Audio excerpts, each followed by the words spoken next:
அரசியலில் பொதுவாக தமிழ்நாட்டில் ஒரு கட்சியில் இருந்தால் இன்னொருத்தர் கட்சியில் இருக்கிறவங்களை நேருக்கு நேர் பார்த்துட்டா பாவி கட்சி மாற்றம் பற்றியா இடம் போடுறான் பற்றியான்னு சொல்லக்கூடிய காலகட்டத்தில் நான் இந்த மேடையில் நிற்கிறேன்னா அதுக்கு காரணம் ஆரம்பத்திலேருந்தே நான் விசுவாசி அல்ல, நான் ஒரு நேர்மையானவன், அவ்வளோதான். மாற்று கருத்து இருக்கும், மாற்று கருத்து இருக்கணும்னு தான் நம்ம வாழ்ந்தே ஆகணும் வாழ்க்கையில்.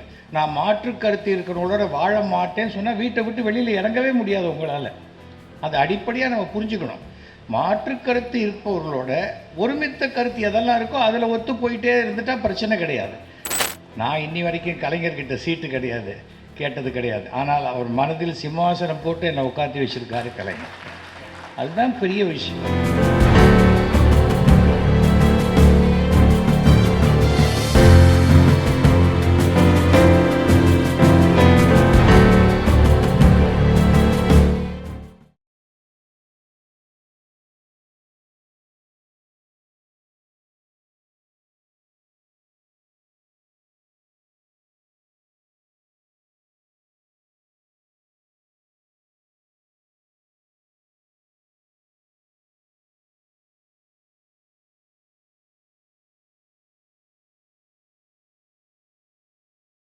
எல்லாருக்கும் வணக்கம். நான் எத்தனையோ மேடைகள் ஏறியிருக்கேன். இன்றைக்கு இது ஒரு வித்தியாசமான மேடை. அரசியலில் பொதுவாக தமிழ்நாட்டில் ஒரு கட்சியில் இருந்தால் இன்னொருத்தர் கட்சியில் இருக்கிறவங்களை நேருக்கு நேர் பார்த்துட்டா பாவி கட்சி மாற்றம் பற்றியா இடம் போடுறான் பற்றியான்னு சொல்லக்கூடிய காலகட்டத்தில் நான் இந்த மேடையில் நிற்கிறேன்னா அதுக்கு காரணம் ஆரம்பத்திலேருந்தே நான் விசுவாசி அல்ல, நான் ஒரு நேர்மையானவன், அவ்வளோதான். எனக்கு வாழ்க்கையில் நட்பு தான் முக்கியம். ஃப்ரெண்ட்ஷிப்பு, நட்பு, பழக்க வழக்கங்கள் அதுதான் முக்கியம். கட்சி இருக்கும். என்னை பொறுத்த வரைக்கும் நம்முடைய தேசம், நம்முடைய மதம், ஜாதி, அதற்கு பிறகு தான் கட்சி, பார்க்குற வேலை இதெல்லாம் வரும். இது என்னை பொறுத்த வரைக்கும். இன்னும் சில பேர் கட்சியே உயிர் அப்படின்னு நினைக்கிறவங்களும் அது தப்புன்னு சொல்ல மாட்டேன். ஒவ்வொருத்தருடைய குணாதிசயங்கள். எனக்கு நம்முடைய மாவட்ட செயலாளர், அதே சமயத்தில் மயிலை தொகுதி எம்எல்ஏ வேலு, எனக்கு அவர் ஃப்ளெக்ஸ் வேலுவாக தெரியும். அதுக்கு பிறகு குறைச்சிக்கணும்பா, அவர் எனக்கு ஃப்ளெக்ஸ் வேலுவாக தெரியும். அப்புறம் நண்பராக தெரியும். நான் எம்எல்ஏ ஆகும்போது எனக்கு எதிராக வேலை செய்தவராக தெரியும். ஏன்னா அவர் வேறு கட்சி இல்லையா, அதுக்கு நம்ம வருத்தப்படக்கூடாது. நீ எனக்கு எதிராக வேலை செஞ்சே இல்லை, அந்த மாதிரியான விரோத மனப்பான்மையோ இதை வச்சுக்கிட்டு இருந்தால் நம்ம வாழ்க்கையில் யாரோடையுமே பழக முடியாது. காரணம் என்னென்னா, மாற்று கருத்து இருக்கும், மாற்று கருத்து இருக்கணும்னு தான் நம்ம வாழ்ந்தே ஆகணும் வாழ்க்கையில். நான் மாற்று கருத்து இருக்கணுங்களோட வாழ மாட்டேன்னு சொன்னால் வீட்டை விட்டு வெளியில் இறங்கவே முடியாது உங்களால். அது அடிப்படையாக நம்ம புரிஞ்சுக்கணும். மாற்று கருத்து இருப்பவர்களோட ஒருமித்த கருத்து எதெல்லாம் இருக்கோ அதில் ஒத்து போயிட்டே இருந்துட்டால் பிரச்சனை கிடையாது. இல்லை நான் ஒத்துக்க மாட்டேன் இவன் ஒரு லூசியா சண்டைக்காரன் அப்படிம்பாங்க. அது நமக்கு தேவையில்லை. வீட்டுக்குள்ளே மாமியார் மருமகளுக்குள்ள அதை மாற்று கருத்தை எப்போ யாருக்கு விஷம் வைக்கலான்னு அப்படி பார்த்துட்ருப்பாங்க. டிவியில் அது மாதிரி வச்சா மாமியார் பாருங்கள் அத்தை பாருங்கம்பா, நான் உனக்கு ஒரு நாள் வைக்கிறேங்கிற மாதிரி. ஆனால் வைக்க மாட்டாங்க. அது சும்மா ஒரு ஆற்றாமை, அது சும்மா ஒரு பயங்காட்டுற விஷயம் அது இருக்கும். எனக்கு வாழ்க்கையில் ஒவ்வொரு முறையும் எனக்கு என் தந்தை சொல்லி கொடுத்தது, உனக்கு யாரோடையாவது மாற்று கருத்து இருக்கும்போது அவங்க உன்னை கூப்பிட்டு பாராட்டுறாங்கன்னா அன்றைக்கி தான் நீ வெற்றி பெற்றாய் என்ற அர்த்தம் அப்படிம்பார். அதுதான் முக்கியம். அதான் வின்னிங் ஓவர் த ஹார்ட்ஸு.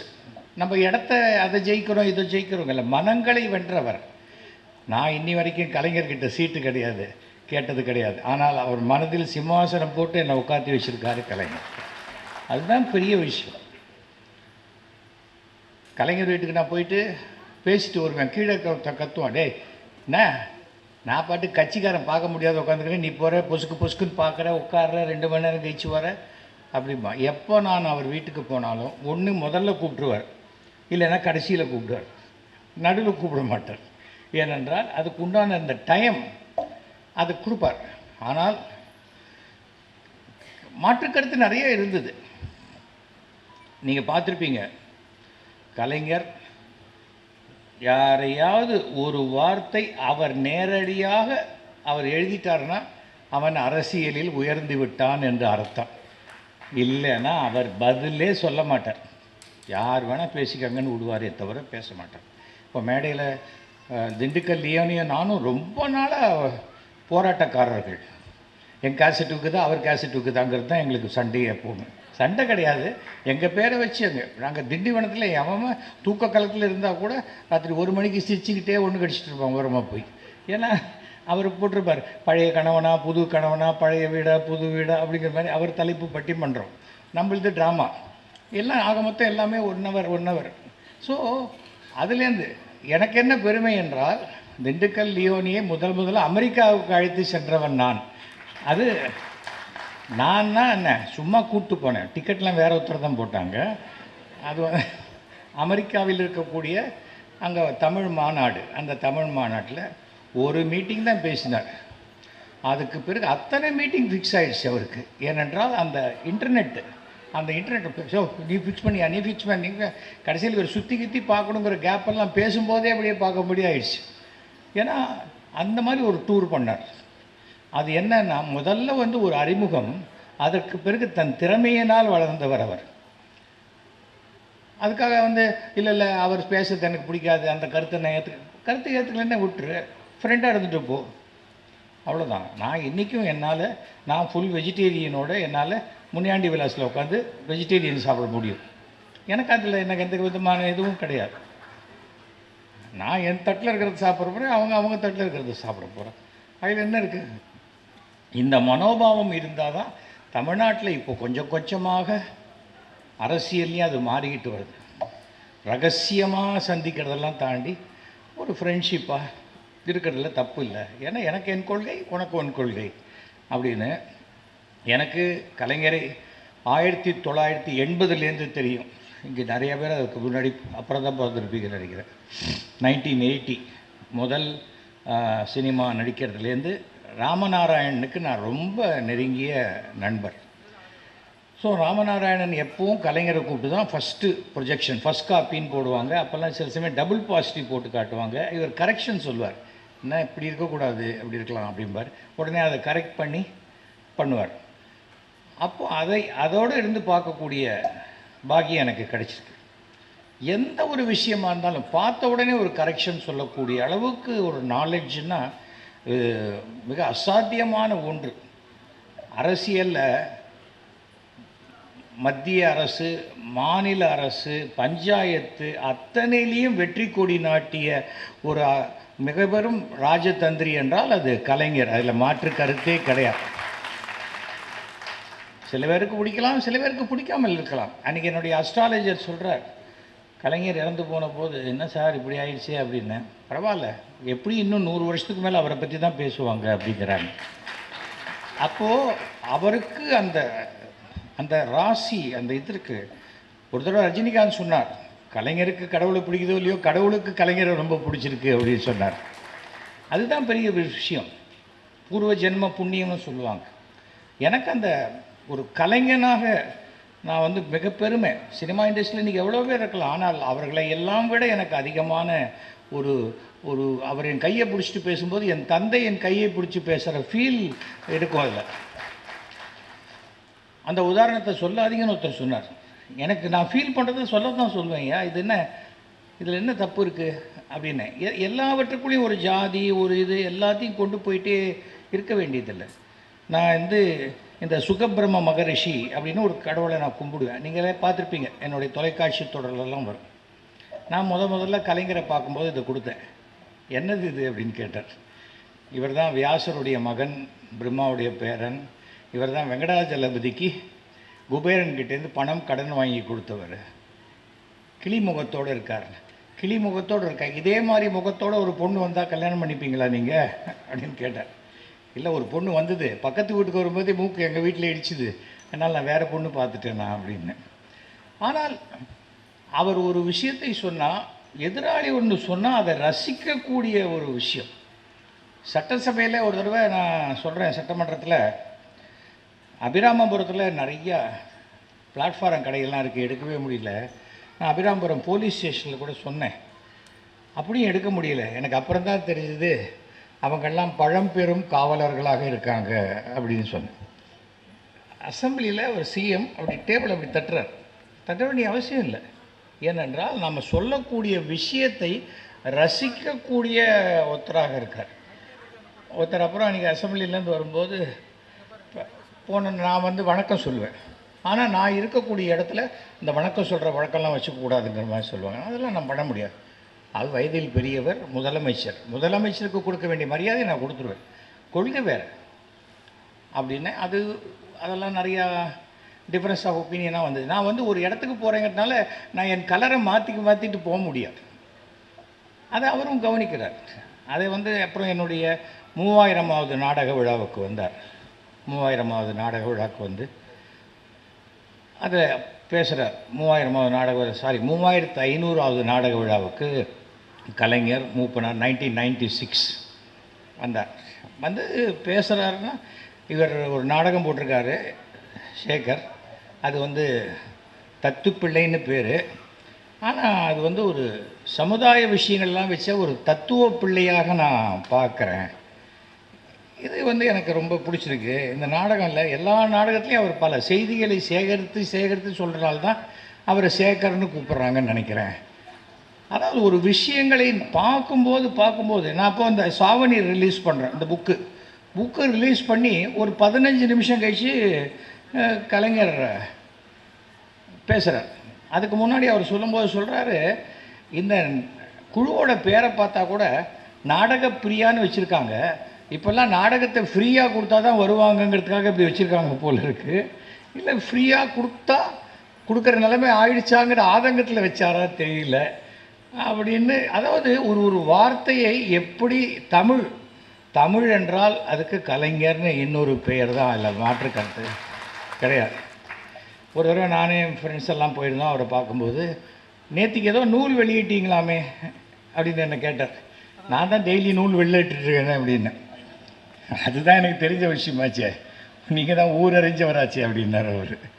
அப்போ தான் எந்த ஊர் நீங்கள் அப்படின்னார். தஞ்சாவூர். அதான் காவேரி, இப்படி தான் பேசுவோம் அப்படின்னார். அதாவது அந்த ரசிக்கக்கூடிய தன்மை சாதாரணமாக எல்லாருக்கிட்டையும் அமையாதுங்க. அது நான் ஒன்று சொல்லுவேன், மற்றவங்க சிரிக்கணும். ஆனால் மற்றவங்க சொன்னால் நான் கோவப்பட்டுருவேன், என்னை சொல்லக்கூடாது அப்படிங்கிற மனோபாவம் தான் அதிகாரத்தில் இருப்பவர்களுக்கு இருக்கும். வாயா என்ன விஷயம் அப்படிங்கிற அது சொல்லும்போதே அவர் எதிராளியை தன் பக்கம் இழுத்து பக்கத்தில் உட்காந்து வச்சிருக்கக்கூடியவர். இப்போ பேசும்போது சொன்னாங்க, அதாவது மாற்றான் தொட்டது மல்லிகைக்கும் மனம் உண்டு அப்படின்னு. நான் அதிமுகவில் இருக்கும் பொழுது தமிழ்நாட்டு சரித்திரத்திலேயே திமுக பொதுக்குழு அட்டன் பண்ண ஒருத்தன் நான் தான். அப்போ தான் சொன்னேன், அதாவது மாற்றான் தோட்டத்து மல்லிகைக்கு மனம் உண்டு, ஆனால் நீங்கள் வேரோடு பிடுங்கி கொண்டு வந்து வச்சிடுறீங்கன்னு எனக்கு இப்போ தான் தெரியும் அப்படின்னு சொன்னேன். கலைஞர் என்றைக்குமே எந்த பிரச்சனையும் இல்லாமல் 100 ஆண்டு வாழ வேண்டும் என்று எல்லாம் வல்ல இறைவனை வேண்டுகிறேன் அப்படின்னு. இறங்கி வந்தோடனே ஒரு மினிஸ்டர் சொல்கிறார், சார் அதெல்லாம் நம்ம கட்சியில் கிடையாது. இல்லை சார், நான் வேறு கட்சி கூப்பிட்டாங்க வந்தேன் அப்படின்னு.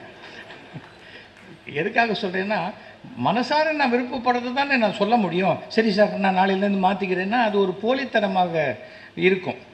அதில் இந்த சாவணீர் கொடுத்துருக்கோம். சாவணீர் ரிலீஸ் பண்ணுறார். ஸ்டேஜில் ரிலீஸ் பண்ணி 15 நிமிஷம் கழிச்சு கலைஞர் பேசுகிறார். அப்போ அதுக்கு முன்னாடி மூப்பனார் பேசுகிறார். எஸ்.வி. சேகர் 3500 நாடகம் போட்டிருக்காரு, அவர் 35,000 நாடகம் போடணுன்னு நான் ஆசைப்பட்றேன் அப்படின்னு வாழ்த்துறேன் அப்படின்னார் மூப்பனார். கலைஞர் வந்தோடனே மூப்பனார் எஸ்.வி. சேகர் 35,000 நாடகம் போடணுன்றார், அதை நான் ஏற்றுக்க மாட்டேன். அவர் 3,50,000 ட்ராமா போடணும், அதை விட நான் அதிகமாக வாழ்த்துறேன் அப்படிங்கிறார். அப்போ சொல்லும்போது சொல்கிறார், எஸ்.வி. சேகர் கேள்வி பதில் போட்டிருக்காங்க. அதில் எனக்கு ரொம்ப பிடிச்ச 2 கேள்வி பதில். மாடர்ன் ஆர்ட் பற்றி என்ன நினைக்கிறீங்கன்னு ஒரு கேள்வி. அதுக்கு தம்பி சேகருடைய பதில், மூளை இல்லாதவங்க கூட மாடர்ன் ஆர்ட் வரைஞ்சிடலாம், ஆனால் அதை ஒரு புத்திசாலியால் தான் விற்க முடியும். இது எனக்கு ரொம்ப பிடிச்ச பதில் அப்படின்னார்.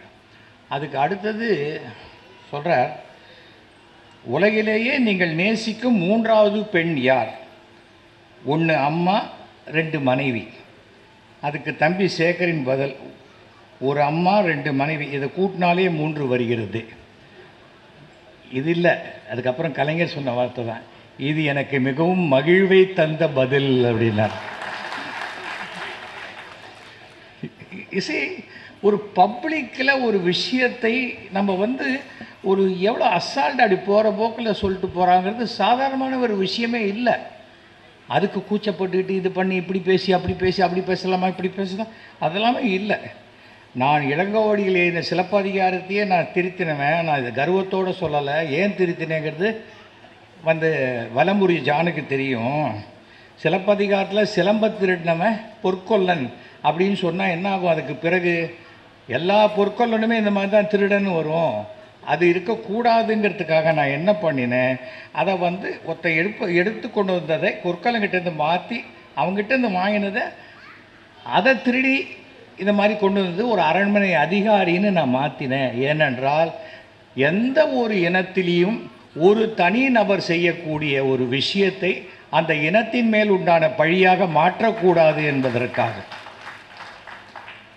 அதுதான் எனக்கு ரொம்ப இந்த மாதிரி பல விஷயங்கள் அவர்கிட்ட எனக்கு பிடிச்ச விஷயம் எல்லாமே. அது ஒன்று ஒன்றா சொல்லிட்டு போனால் நிறையா இருக்குது. ஏன்னா இங்கே இதில் ஹைலைட் ஸ்பீக்கர் நம்முடைய திண்டுக்கல் லியோனி. ஏன்னா என்ன இருந்தாலும் ஒவ்வொரு தடையும் ஃபஸ்ட்டு டைம் நான் அவரை பார்த்தது 1984 உலகத்தமிழ் மாநாடு மலேசியாவில் நடக்குது. அப்போ போனேன். அப்போ தத்தோ சாமிவேலுன்னு அமைச்சர் கலைஞர் மேலே அப்படியே அவரே தான் இன்னொரு கலைஞராக விட வேண்டும் என்ற ஒரு எண்ணத்திலேயே இருக்கக்கூடிய ஒரு மலேசிய தமிழ் மந்திரி அவர். அங்கே தான் ஒரு 3 days கலைஞரோடு நெருங்கி பழகக்கூடிய விஷயம் கிடைச்சிது. நான், ஜெமினி கணேசன், சாருஹாசன், அதை நிறைய பேர் பயந்துட்டு போகல. ஏன் போகலன்னு தெரியாது, அது வேறு ட்ராக். அங்கே போனோம். அந்த டயத்தில் கேஷுவலாக ஒருத்தர் ஏதாவது ஒன்று சொன்னால் அதுக்கு வர பதில் இருக்குது பாருங்கள், அசாத்தியம். அந்த டைமிங்லாம் அது ஒரு கடவுளுடைய அருள். அது சாதாரணமான ஒரு விஷயமே கிடையாது. ஒருத்தர் PhD படிச்சிருக்காங்க, MSc படிச்சிருக்காங்க, அது படிச்சிருக்காங்க, இது படிச்சிருக்காங்க. அவர் என்ன படித்தாலும் தெரியாது. உலகத்தை படித்திருக்கிறார், அவருடைய இலக்கியத்தை படித்திருக்கிறார். எல்லாத்தையும் தாண்டி தனக்கு எதிரே உள்ள அனைத்து மனிதர்களையும் படித்திருக்கிறார். அந்த படிப்பு தான் அவருக்கு எல்லாத்துக்கும் அந்த ரெஃபரன்ஸ். அது ரொம்ப ரொம்ப ஆச்சரியமான ஒரு விஷயம். 1989 நான் சுயேட்சையாக நிற்கிறேன் மயிலாப்பூரில். அப்போது என்னுடைய நண்பர் ராமநாராயணன் இதில் காரைக்குடியில் திமுகவில் நிற்கிறார். அப்புறம் ராமநாதபுரத்தில் ராஜேந்திரன் அவரும் DMK நிற்கிறார். நான் இங்கே மாங்கோலையில் ஓட்டு கேட்டுட்டு எல்லாத்துலேயும் பேசிவிட்டு மயிலாப்பூரில் 2 நாள் நடுவில் போயிட்டு அங்கே போய் பேசிட்டு வந்தேன். அதுக்குள்ளே குமுதத்தில் போட்டாங்க SV சேகர் ஸ்லீப்பர் செல்லுன்னு. ஸ்லீப்பர் செல்கிற வார்த்தை எத்தனை வருஷம் முன்னாடி நம்மளால் வந்திருக்கு பாருங்கள். அப்போ மாங்கோல்லையில் தான் கடைசி இன்னையோட பிரச்சாரம் முடியுது. நாளைக்கு 5 மணினா இன்றைக்கி தான் மீட்டிங் போட முடியும். அன்றைக்கி நான் மாங்கோல்லையில் மீட்டிங் ஃபிக்ஸ் பண்ணியிருக்கேன். அப்போ சில பேர் கேட்டாங்க, சார் நாளைக்கு DMKக்காக ராதிகா பேசுகிறாங்க, அதனால் உங்களை விட்டு கொடுக்க சொல்கிறாங்க. யார் விட்டு கொடுக்க சொன்னது? இல்லை நாங்கள் தான் கேட்குறோம். இல்லை, நான் சுயேட்சையாக நிற்கிறேன். நான் பேசிட்டு வந்துட்டேன்.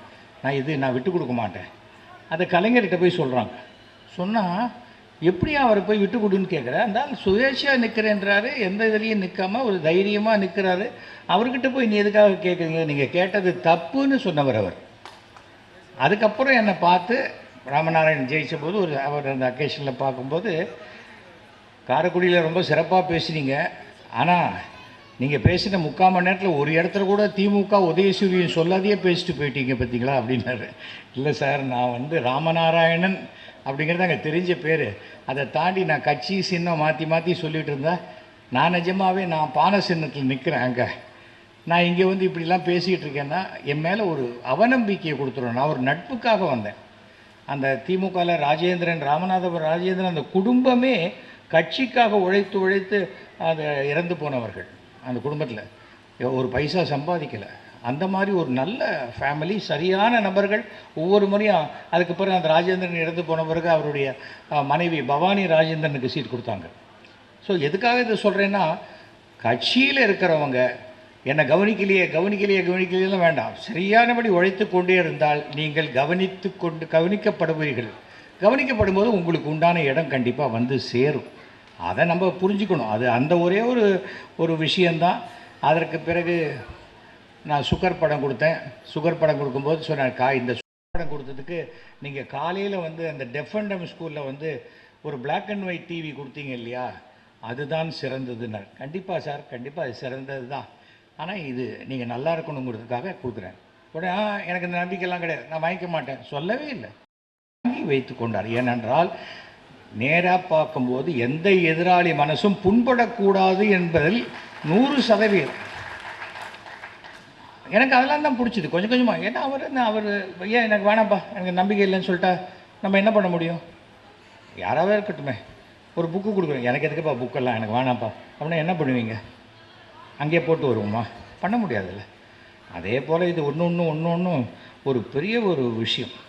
3500வது நாடக விழாக்க நான் எப்படி தெரியுமா டேட்டு வாங்கினேன்? கலைஞரை போய்த்து ஃபிக்ஸ் பண்ணணும்னு டிசைட் பண்ணிட்டோம். கலைஞர் எப்படி பார்க்குறது, என்ன பார்க்குறது அப்படின்னோன்னு என் ஃப்ரெண்டு சொன்னான், காலத்தில் 5 மணிக்கு போ, அறிவாலயத்தில் வாக்கிங் போயிட்டுருப்பார் அப்படின்னு. நான் கரெக்டாக ஒரு 5:15 மணிக்கு போயிட்டேன். வாக்கிங் போகும்போது பாதி அப்போ தான் முடிச்சுட்டு வரேன். ரெண்டு தடவை முடிச்சு வரார். சார் வணக்கம் சார், என்னப்பா இங்கே காலங்காலத்தால் அப்படின்னார். இல்லை, என் ட்ராமாவுக்கு நீங்கள் சீஃப் கெஸ்ட்டாக வரணும், இப்படியே கூட்டின்னு போயிடுவியா இல்லை எப்படி அப்படின்னு கேட்டார் காலத்தில் 5:30 மணிக்கு. இல்லை சார், ஒரு முதலமைச்சரை நாம் எவ்வளோ சுலபமாக பார்க்க முடியுங்கிறதுக்கு நீங்கள் ஒரு உதாரணம் சார் அப்படின்னேன்.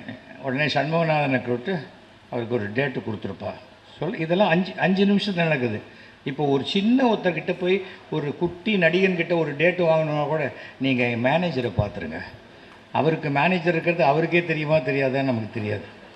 ஆனால் சண்முகநாதன் என்பவர் ஒரு மிகச்சிறந்த அந்த மாதிரி ஒரு நிர்வாகியை நான் என் லைஃப்பில் பார்த்ததே கிடையாது.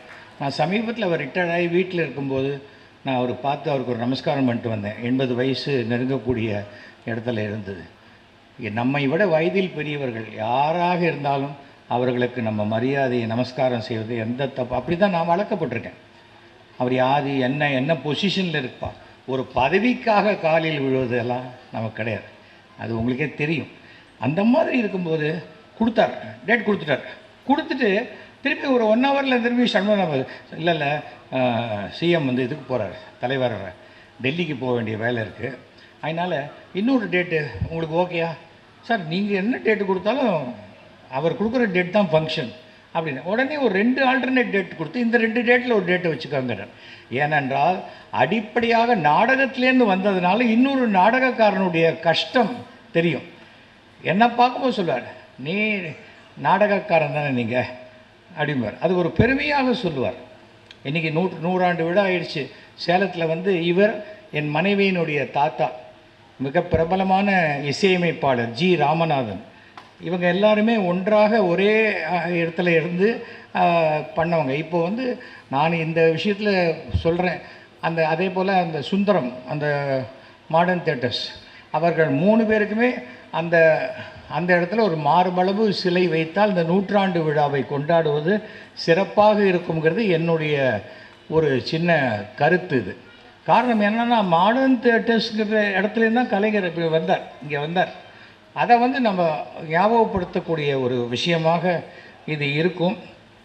அடுத்தது கொஞ்சம் கொஞ்சமாக அப்படி பேசி வந்தது. நான் வந்து 1990லேருந்து பாஜகவினுடைய அனுதாபி. ஸோ தேர்தலில் கூட்டணிக்கு பேசுவேன். அதனால் பாஜக திமுக கூட்டணிக்கு பேசியிருக்கேன், எல்லாமே பேசியிருக்கேன். அது மாதிரி ரெகுலராக பேசுவேன், வருவேன்.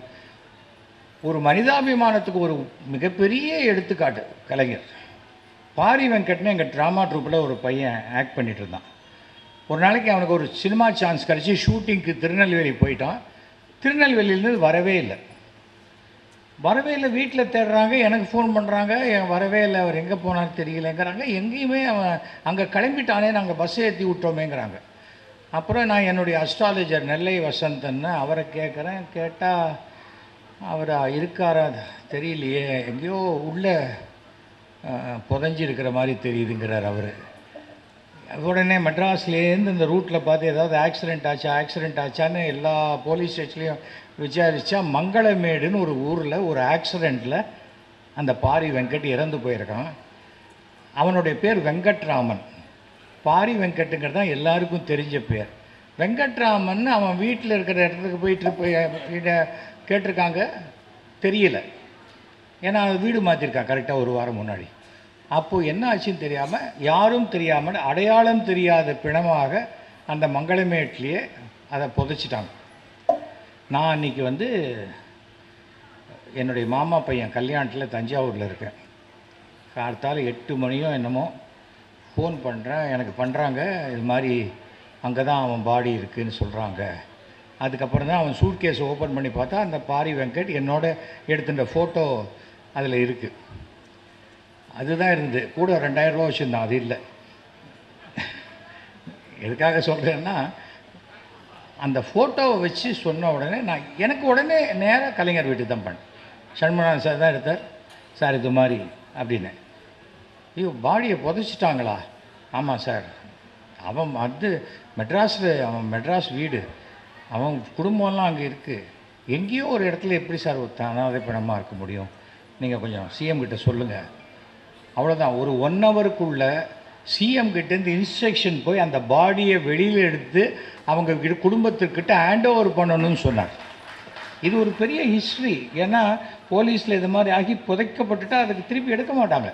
அது அன்லஸ் அதர்வைஸ் அது பெரிய கொலை கேஸ் அந்த மாதிரி இருந்தாலே ஒழிய அதை எடுத்து அதுக்குள்ளே ஏவிஎம்லேருந்து ஆம்புலன்ஸ் கொடுத்து பண்ணி, என்னென்னா ஒரு சாதாரணமான ஒரு விஷயம் இல்லை இது. இதெல்லாம் நம்ம எதுக்கு பண்ணணும் அப்படிங்கிறது கிடையாது. அவர் பார்வைக்கு அது போச்சு, அதை பண்ணுவாங்க. அதே போல் 2006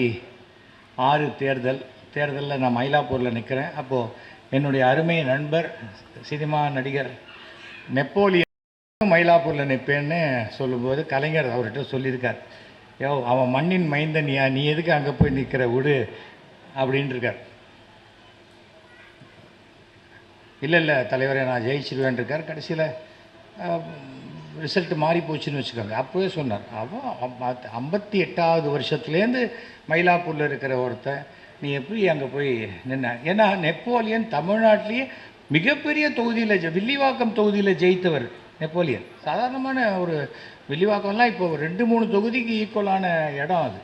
அந்த இடத்துல இருந்தது. ஏன்னா கலைஞர் அங்கே ரூமில் தான் இருக்கார். அவருக்கு என்ன தெரியும்னு நினைக்கிறவங்களுக்கு உட்கார்ந்த இடத்துலேருந்து எல்லாவற்றையும் கணிக்கக்கூடியவர் கலைஞருங்கிறதுக்காக இந்த விஷயத்தை சொல்கிறேன்.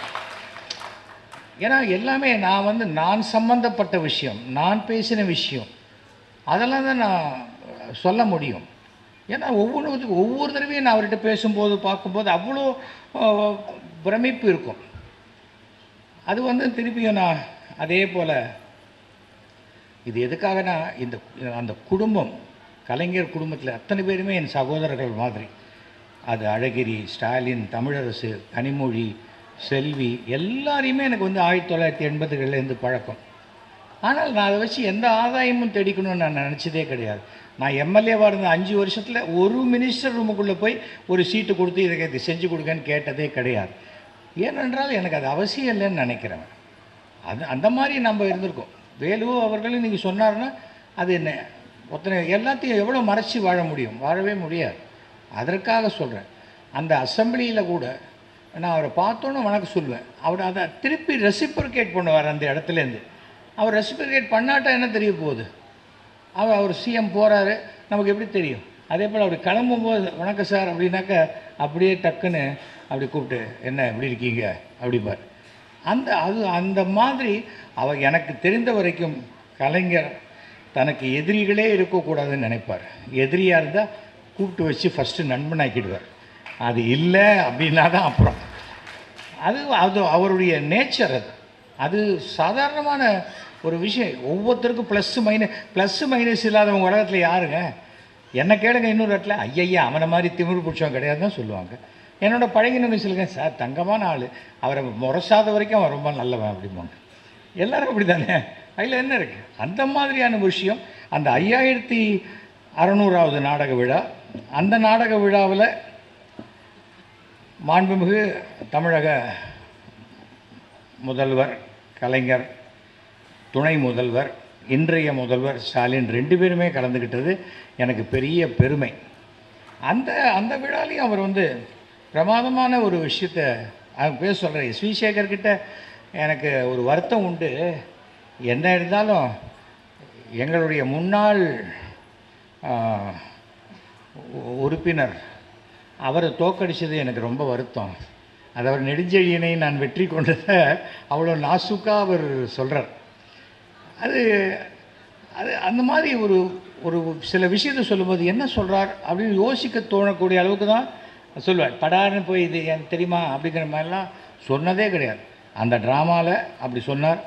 அப்போ தான் எனக்கு சொன்னார், எஸ்வி சேகர் நல்ல தமிழ் நாடகங்கள் போடுகிறார் என்பதுக்கு எனக்கு ரொம்ப மகிழ்ச்சி அப்படின்னார். அதுக்கு அடுத்த வருஷம் என் பொண்ணுக்கு டாக்டர் சீட்டு வாங்கிறதுக்காக மார்க்கு கொஞ்சம் குறைச்சலாக தான் வாங்கியிருந்தா. அப்போ அவர் ஆலியூர் ரோட்டில் இருந்தார். நான் போனேன். அப்போது சாப்பிட்டுட்ருக்கார்.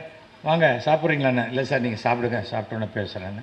என்ன விஷயம்னா, என் பொண்ணுக்கு ஒரு டாக்டர் சீட்டு வேணும். மார்க்கு பார்த்தார், ரொம்ப குறைச்சலாக இருக்கே அப்படின்னா. அதனால தான் நான் உங்ககிட்ட வந்தேன், இல்லாட்டா நான் காலேஜ்லேயே வாங்கிக்க மாட்டேன்னா அப்படின்னு.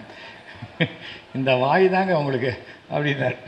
சொல்லிவிட்டு, சார் மெடிக்கல் இல்லாட்டா கூட பரவாயில்ல சார், அட்லீஸ்ட் வெட்டினரி டாக்டர் ஏதாவது கொடுங்க அப்படின்னேன். ஏன் வெட்டினரின்னு? ஆடு மாடு தானே, பலின்னு நினச்சிக்கலாம் மனுஷனுக்கு பதிலாக அப்படின்னேன்.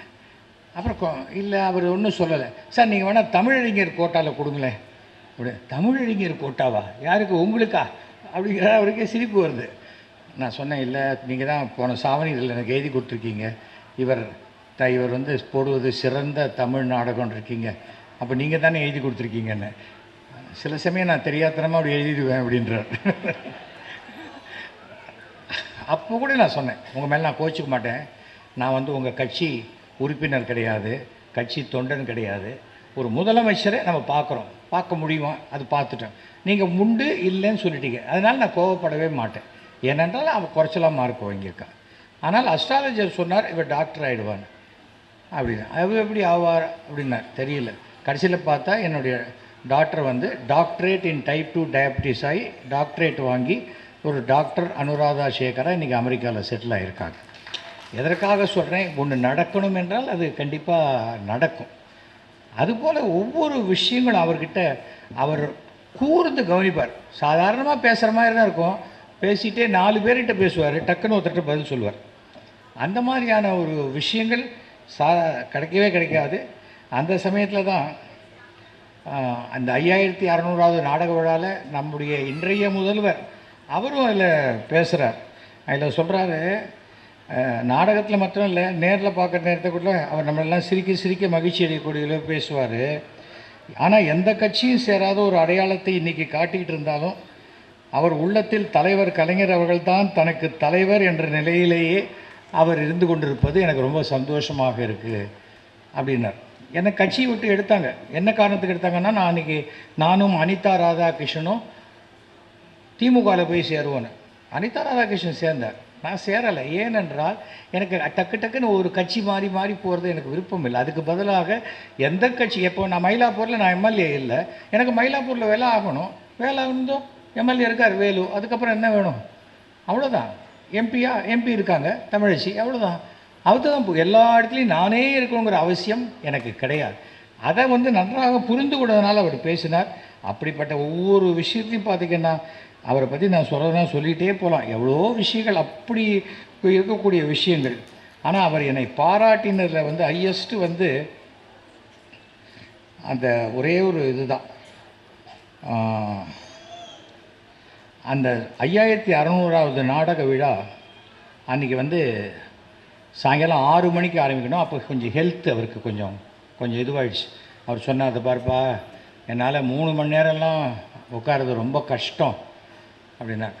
சார் நீங்கள் ஒன்று பண்ணுங்கள் சார், நீங்கள் ஒரு 2 மணி நேரம் ரிலாக்ஸ்டாக ட்ராமா பாருங்கள், 1 மணி நேரம் ஃபங்க்ஷன், கரெக்டாக நீங்கள் 6 மணிக்கு வந்தீங்கன்னா 8:58க்கு நான் உங்களை விட்டுடுறேன் சார் அப்படின்னு.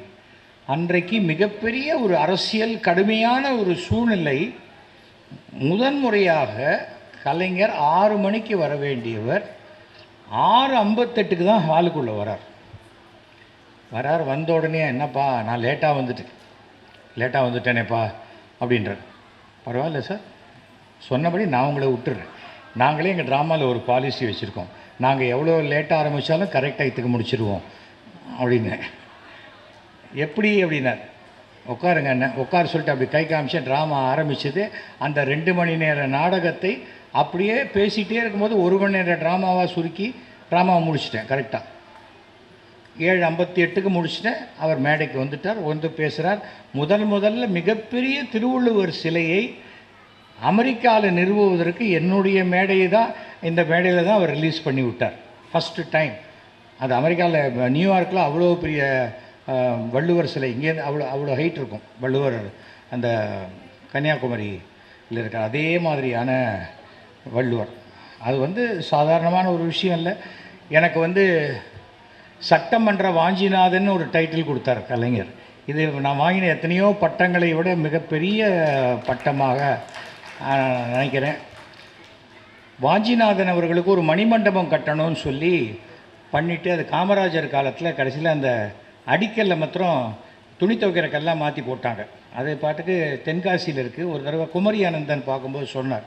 அதை நான் சொன்னேன், எந்த ஜாதி அடிப்படையிலும் பார்க்காம ஒரு சுதந்திர போராட்ட தியாகியாக வாஞ்சிநாதன் அவர்களுக்கு இந்த மணிமண்டபம் கட்டணும்னு நான் கோரிக்கை விடுத்த போது அவர் சொல்கிறார், சட்டமன்ற வாஞ்சிநாதன் கேட்குறார், நம்ம என்ன மாட்டேன் நான் சொல்ல போகிறேன்னு சொல்லி அதை செய்து கொடுத்தவர் கலைஞர் அவர்கள். ஏன்னா யார் என்ன கேட்குறா, அது கரெக்டான ஒரு விஷயமா இருந்தது தான் உடனே உண்டுன்னா உண்டு, இல்லைன்னா இல்லை. அன்றைக்கி நான் நினச்சேன், அவரை எந்த விஷயமா இருந்தாலும், மயிலாப்பூரில் எந்த ஃபங்க்ஷனில் சிஎம் வர்றாருன்னா அவர் கேட்குற ஃபஸ்ட்டு கேள்வி, என்னப்பா நம்ம எம்எல்ஏ வந்துட்டாரா அப்படிம்பார். எவ்வளோ பேர் கேட்பாங்க, அதெல்லாம் நான் வரல, நீ பண்ணு அப்படிங்கிற மாதிரி இருக்கக்கூடிய சூழ்நிலையில் அது எனக்கு அந்த குடும்பத்தினருடைய அன்பு எனக்கு ரொம்ப சிறப்பாக இருக்குது. அதுக்காக ஒருத்தர்கிட்ட அன்பு இருக்குங்கிட்டாலும் நான் இன்னொருத்தர் வெறுக்கக்கூடிய பண்பு கிடையாது எனக்கு. நான் ஒரு கண்ணாடி மாதிரி, எனக்கு என்ன கிடைக்கிறதோ அதை அப்படியே டபுள் டைம் நான் திருப்பி கொடுப்பேன். அது எதுவாக இருந்தாலும் சரி, அன்பாக இருந்தாலும் சரி, வெறுப்பாக இருந்தாலும் சரி, சண்டையாக இருந்தாலும் சரி, அந்த மாதிரி தான் இருக்கும். அப்போ தான் அவர் சொல்கிறாரு அந்த நாடக விழாவில் கடைசியில், நாடகத்தில் 10-15 காட்சிகளானாலும் ரசிக்கின்ற கருத்துக்களை மருந்து கேப்சூல் போல் கொடுக்கும் இந்த திறமையை நடிகவேள் எம்ஆர் ராதாவுக்கு பிறகு இன்றைக்கு எஸ்வி சேகரிடம் காண்கிறேன்னார். இது எவ்வளோ பெரிய ஒரு பாராட்டு. இதெல்லாம் சாதாரணமாக கிடைக்கக்கூடியதில்லை. வசிஷ்டர் வாயால் பிரம்மரிஷி அப்படிங்கிற மாதிரி. நான் சட்டமன்றத்தில் பேசும்போது இந்த கடைசியாக லாஸ்ட்டு சட்டமன்றத்தில் வரும்போது அந்த பேசும்போது சொன்னேன், இந்த பிரம்மாண்டமான புதிய சட்டமன்ற வளாகத்தில் 5 முறை தமிழக முதல்வராக இருந்த நம் கலைஞருக்கு முழு உருவச்சிலை வைக்க வேண்டும்னு அன்றைக்கி நான் பேசினேன். அது இன்றைக்கு நிறைவேறி இருப்பது எனக்கு ரொம்ப பெருமையான ஒரு விஷயமா இருக்குது. ஏன்னா நாம் ஆசைப்படுறது வேறு, நம்ம ஒன்று சொல்கிறோம் அது நடந்துருச்சுங்கிறது பெரிய ஒரு விஷயம். இப்போ கூட சில பேர் என்ன சொல்கிறாங்க, இவன் சபிச்சிட்டான். நான் சபிக்கலை. மொத்தம் நொண்டி அடிச்சுட்டே வரும்போது கொடுக்க பள்ளத்தில் விழுவான்னா விழ போகிறடா அப்படின்னு சொல்கிறோம். இவன் சபிச்சிட்டான்னா அதுக்கு நான் என்ன பண்ணுறது? அதுக்காக சொல்கிறேன். அது எந்த இடத்துல இருந்தாலும் அது என்னுடைய குணம். நான் இது ஒரு நான் வேலு அவர்கிட்டே சொன்னேன், இந்த கலைஞர் நூற்றாண்டு விழா ஃபங்க்ஷன் நடக்கும்போது எனக்கு ஏதாவது நான் ஒரு நாள் திடீர்னு நானே உங்கள் மேடையில் பேசிட்டு போகிறேன் பாருங்கள் அப்படின்னு. அதெல்லாம் வேணான்னு, நான் கூப்பிட்றேன் உங்களை கரெக்டாக வாங்க அப்படின்னு சார். ஏன்னா வேலு போன்றவர்களுக்கு கூட நாம் ஒருத்தரை அழைக்கிறது அவங்களுக்கு ஏதாவது தர்ம சங்கடம் ஆகிடக்கூடாதுன்னு நினைக்கக்கூடிய நல்ல மனம் கொண்டவர் தான் வேலு போன்றவர்கள்.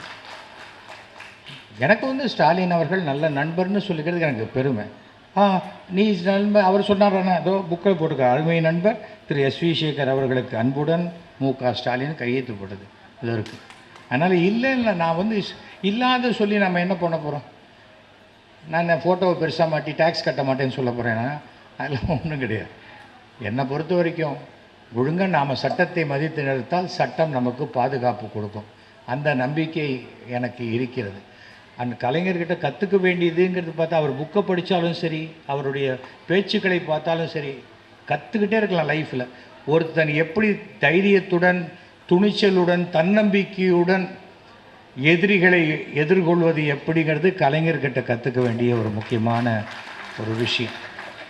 ஒரு கலைஞனாக இன்றைக்கி இந்தியாவிலேயே மிகப்பெரிய கலைஞர்னால் அவர் ஒருத்தர் தான், வேறு யாருமே கிடையாது. அப்படிப்பட்ட கலைஞரை பற்றி பேசக்கூடிய வாய்ப்பு எனக்கு கிடைச்சது. நான் மிகவும் பெருமை அடைகிறேன். இந்த மாதிரி வாய்ப்பு எல்லாருக்கும் அவ்வளோ சுலபத்தில் கிடைக்காது. கிடைக்கிறவன் பயந்துருவான். நம்ம இங்கே போய் பேசினா நமக்கு ஏதாவது ஆகிடுமோ அதெல்லாம் பயப்படுற ஆள்லாம் நான் கிடையாது. நான் எது உண்மையோ அதை பேசக்கூடியவன். அது என்னை பிடிக்காதவங்களுக்கும் அது தெரியும். பலகீனங்கள் இல்லாதவன். அதனால் என்னை வீடியோ எடுத்துருவாங்க, ஃபோட்டோ எடுத்துருவாங்கங்கிற பயம்லாம் எனக்கு கிடையாது. நான் யாரையும் சொல்ல, சாதாரணமாக பேசினாலே நீங்கள் ஏதாவது நினச்சிக்கிறீங்க. அது எதுக்காக சொல்கிறேன்னா, நம்ம இதை பற்றிலாம் கவலைப்பட மாட்டோம். நான் இந்த தேர்தலுக்கு முன்னாடியும் நான் கண்டிப்பாக சொன்னேன், மத்தியில் மோடி அவர்கள் வருவார், இங்கே 0 தான் வரும் அப்படின்னு. அதான் வந்திருக்கு. ஏனென்றால் உழைப்பு இருக்கணும். நம்ம வெற்றி பெறணும். பொது வாழ்க்கையில்னா மக்கள்கிட்ட போகணும். அடித்தட்டு மக்கள் வரைக்கும் நம்ம போய் சேரணும். சேரலைன்னா ஏசி ரூமில் உட்காந்துக்கிட்டு இருந்தால் மேக்ஸிமம் ஃபைனான்ஸ் கம்பெனி தான் நடத்த முடியும். அதை நம்ம தெரிஞ்சுக்கணும். அதுக்காக சொல்கிறேன்.